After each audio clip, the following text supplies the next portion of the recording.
حجر اسود کو کیوں چرایا گیا؟ دوستو، دنیا میں شاید ہی کوئی ایسا مسلمان ہو جو حجر اسود کی قدر و قیمت اور فضیلت سے واقف نہ ہو۔ ہر صاحب ایمان کے دل کی آرزو اور تمنا ہوتی ہے کہ زندگی میں کم سے کم ایک بار تو حجر اسود کو ضرور چومے۔ کیا حقیقت ہے اس کالے پتھر کی؟ کیوں مسلمان اس پتھر کو چومتے ہیں؟ کعبہ میں یہ پتھر کیوں لگا ہے؟ اور تاریخ میں وہ کون سا واقعہ تھا جب حجر اسود کو چرا لیا گیا اور ٹکڑے ٹکڑے کر دیے گئے؟ دوستو، حجر اسود عربی کے دو لفظوں سے مل کر بنا ہے جس کے معنی ہے کالا پتھر۔ حجر اسود ایک جنتی پتھر ہے۔ عبداللہ بن عباس رضی اللہ تعالیٰ عنہ سے روایت ہے کہ رسول صلی اللہ علیہ وسلم نے فرمایا، حجر اسود جنت سے اتارا گیا ایک پتھر ہے۔ آدم علیہ السلام کے اس دنیا میں آنے کے ساتھ ہی جنت سے یہ بھی زمین پر آیا تھا۔ اس کے بعد حضرت ابراہیم علیہ السلام نے اسے کعبہ کی دیوار میں نصب کیا تھا۔ اس وقت حجر اسود دودھ سے بھی زیادہ سفید تھا، لیکن بنی آدم کی غلطیوں نے اور گناہوں نے اس کو کالا کر دیا۔ حجر اسود کو قیامت کے دن اللہ تعالیٰ دو آنکھ دے گا، پھر اسی طریقے سے زبان بھی دے گا۔ تو یہ دو آنکھوں سے دیکھے گا، زبان سے بات کرے گا اور گواہی دے گا کہ کس نے اس کو حق کے ساتھ چوما تھا۔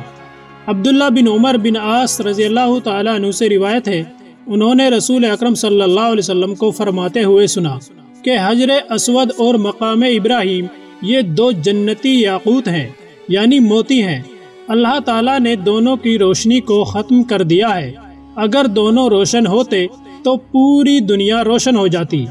نبی صلی اللہ علیہ وسلم نے اس کا بوسہ لیا ہے، اس کو چوما ہے، اس لیے ہم آپ صلی اللہ علیہ وسلم کی سنت پر عمل کرتے ہوئے بوسہ لیتے ہیں۔ حجر اسود کے اندر کوئی نفع نقصان پہنچانے کی طاقت نہیں ہے۔ حجر اسود خود نہ تو کسی کو فائدہ پہنچا سکتا ہے، نہ ہی کسی کو نقصان پہنچا سکتا ہے۔ دوستو، حجر اسود کو کئی بار اس کی جگہ سے نکالا گیا ہے۔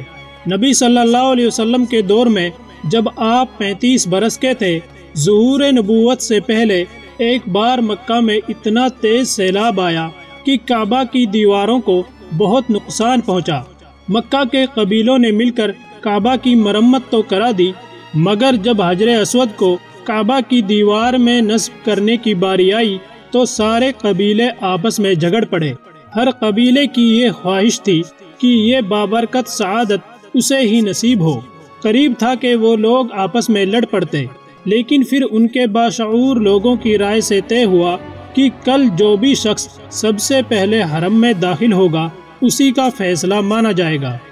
اللہ کے حکم سے پیارے نبی صلی اللہ علیہ وسلم اگلی صبح سب سے پہلے حرم میں پہنچے۔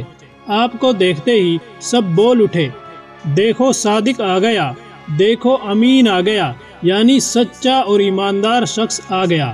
نبی کریم صلی اللہ علیہ وسلم نے ایک چادر لی، اس میں حجر اسود کو رکھا اور کہا کہ ہر قبیلے کا سردار ایک ایک جانب سے اس چادر کو پکڑ لے۔ تاہم سارے سردار چادر کو پکڑ کر حجر اسود کو کعبہ کے قریب لے گئے۔ پھر نبی کریم صلی اللہ علیہ وسلم نے اپنے مبارک ہاتھوں سے حجر اسود کو کعبہ کی دیوار میں نصب کر دیا۔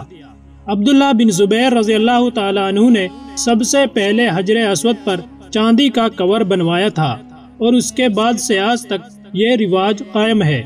قبیلہ جرہم جب مکہ سے جا رہے تھے تو کہا جاتا ہے انہوں نے حجر اسود کو نکالا اور زمزم کے کنویں میں دفن کر دیا۔ حافظ ابن کثیر رحمۃ اللہ علیہ اپنی تاریخ کی کتاب البدایہ والنہایہ میں نقل کرتے ہیں، 317 ہجری میں بحرین کے اندر قرامطہ فرقے کی حکومت تھی۔ یہ ایک اسماعیلی شیعہ باطنی فرقہ تھا۔ اہل بیت سے یہ لوگ محبت کا دعویٰ کرتے تھے، علی رضی اللہ تعالیٰ عنہ اور ان کی اولاد کا استعمال کرتے تھے، مگر ان کے عقائد پر غور کیا جائے تو پتہ چلے گا کہ یہ لوگ اسلام پر نہیں ہیں۔ باوجود اس کے یہ لوگ اہل بیت سے محبت کا دعویٰ کرتے ہیں۔ بہرحال یہ جو فرقہ تھا اس وقت یہ کافی زور پکڑ چکا تھا۔ یہ لوگ جس جگہ جس شہر میں جاتے تو سب کچھ اجاڑ کر رکھ دیتے۔ ابھی جو موجودہ بحرین ہے وہاں قرامطہ کی حکومت تھی۔ ایک بادشاہ ان کا گزرا ہے ابو طاہر سلیمان قرامتی یا کرمتی۔ 317 ہجری میں اس نے مکہ پر حملہ کیا۔ کہا جاتا ہے 30,000 حاجیوں کو اس نے قتل کر دیا، اور اس طرح زمزم کا کنواں حاجیوں کی لاش سے بھر گیا۔ یہ منظر اتنا خوفناک تھا کہ اس کے خوف و دہشت کی وجہ سے اگلے 10 سال تک حاجی حج کرنے کے لیے مکہ نہیں آئے۔ انہوں نے خانہ کعبہ کے میزاب اور پرنالے کو، جو کہ سونے کا بنا ہوا تھا، اس کو وہاں سے اکھاڑنے کے لیے 2 آدمی کعبہ شریف پر چڑھ گئے اور انہوں نے اسے اکھاڑنے کی کوشش کی، لیکن وہ دونوں سر کے بل گرے اور جہنم واصل ہو گئے۔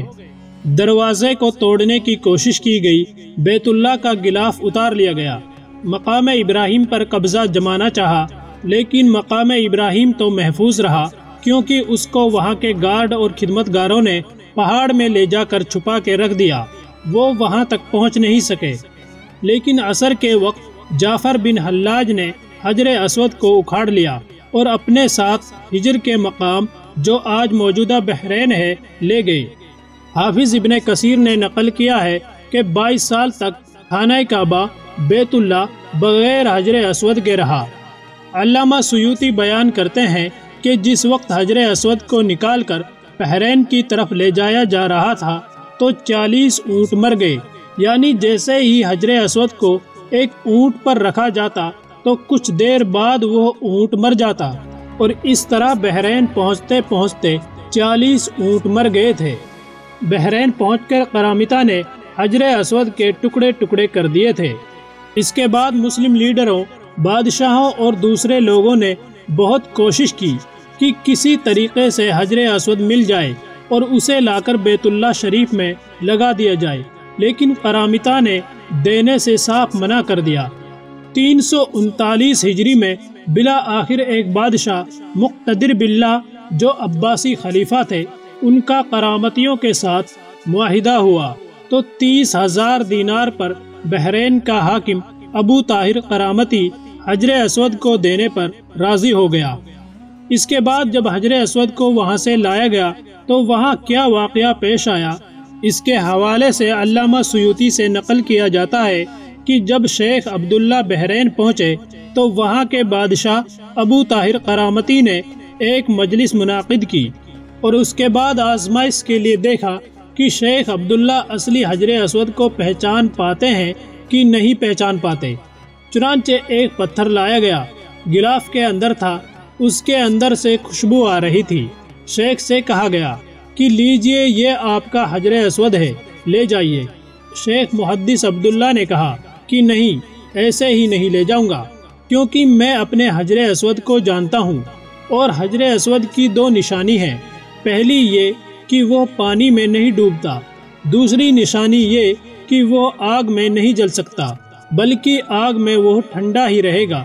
تو لائیے، میں چیک کر کے دیکھتا ہوں۔ چنانچہ جو غلاف کے اندر پتھر دیا گیا تھا جس سے خوشبو آ رہی تھی، اس کو جیسے ہی پانی میں رکھا گیا تو وہ ڈوب گیا، اور جب اسے آگ میں ڈالا گیا تو وہ جلنے کے ساتھ ساتھ پھٹ بھی گیا۔ تو شیخ محدث عبداللہ نے فرمایا کہ نہیں، یہ ہمارے خانہ کعبہ والا حجر اسود نہیں ہے، آپ اصلی والا دیجئے۔ آزمائش کے لیے پھر 1-2 پتھر اور لائے گئے، ان کا بھی وہی حال ہوا جو پہلے پتھر کا ہوا تھا، لیکن جب اصلی پتھر یعنی حجر اسود لایا گیا اور اسے پانی کے اندر ڈالا گیا تو وہ پانی کے اندر تیر رہا تھا، ڈوبا نہیں۔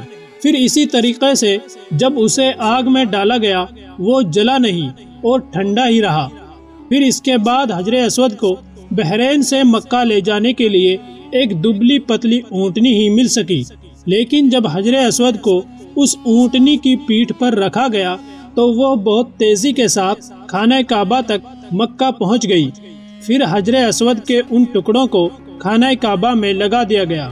دوستو، حجر اسود کے بارے میں ایک اور بات جو شاید ہی آپ کو معلوم ہو، وہ یہ کہ آپ تصاویر میں کالا پتھر دیکھتے ہیں، یہ پورا کا پورا حجر اسود نہیں ہے، بلکہ یہ تو ایک الگ پتھر ہے جس میں حجر اسود کے 8 چھوٹے چھوٹے ٹکڑوں کو اس حفاظت کے ساتھ نصب کیا گیا ہے کہ کوئی بھی ان 8 ٹکڑوں کو نہ تو نکال سکے اور نہ ہی نقصان پہنچا سکے۔ اب ایک سوال اور اٹھتا ہے کہ کیا ان 8 ٹکڑوں کے علاوہ بھی اور ٹکڑے دنیا میں کہیں موجود ہیں؟ تو دوستو اس کا جواب ہے بالکل، ان 8 ٹکڑوں کے علاوہ بھی تاریخ کے اندر حجر اسود کے تعلق سے ایک چیز اور ملتی ہے جو اکثر لوگوں کو پتہ نہیں ہے کہ 1571 عیسوی میں ترکی یعنی عثمانیہ حکومت کے رہنے والے حجر اسود کے 6 ٹکڑوں کو ترکی لے گئے۔ استنبول کے اندر حجر اسود کے وہ 6 ٹکڑے آج بھی موجود ہیں۔ قرامطہ نے تو حجر اسود کے ٹکڑے ٹکڑے کر دیے تھے، لیکن اب اس کے 6 ٹکڑوں کو ترکی کے لوگ اپنے گھر میں رکھے ہوئے ہیں اور آج بھی وہ ٹکڑے ترکی کے اندر موجود ہیں۔ 1571 عیسوی میں یہ واقعہ ہوا تھا، ابھی 2023 ہے۔ اب آپ غور کیجئے کہ 450 سال سے حجر اسود کے 6 ٹکڑے ترکی کے اندر استنبول میں موجود ہیں۔ ان میں سے 4 ٹکڑے تو استنبول کے اندر مسجد سقول محمد پاشا کے اندر لگے ہوئے ہیں، 5واں ٹکڑا مسجد ادرنا کے اندر موجود ہے اور 6واں ٹکڑا سلیمان قانونی کے مزار پر لٹکا ہوا ہے۔ ترکی کی طرف سے اس معاملے کو تبرک کے طور پر بیان کیا جاتا ہے، لیکن یہ کوئی تبرک نہیں ہے، کیونکہ حجر اسود کی جو جگہ ہے وہ جگہ اس کو ملنی چاہیے اور اس کی اصلی جگہ خانہ کعبہ میں ہے۔ یہ جنتی پتھر ہے، تو جنتی پتھر کو کسی بھی ملک کو لے جانے کا حق نہیں ہے، اس کی جگہ صرف خانہ کعبہ ہے، کیونکہ پوری دنیا کے مسلمانوں کا دل وہاں سے لگا ہوا ہے۔ اس لیے ترکی کے صدر طیب اردوغان صاحب سے ہماری ریکویسٹ ہے کہ اس جنتی پتھر کو وہ واپس کر دے اور اس کی اصلی جگہ خانہ کعبہ تک پہنچا دے، اور ہم مسلمان دعا کرتے ہیں کہ وہ اپنی اصلی جگہ پر پہنچ جائیں۔ آمین ثم آمین۔ ویڈیو پسند آئی ہو تو لائک کریں اور مزید ایسی ہی ویڈیوز دیکھنے کے لیے چینل کو سبسکرائب کرنا نہ بھولیں۔ شکریہ۔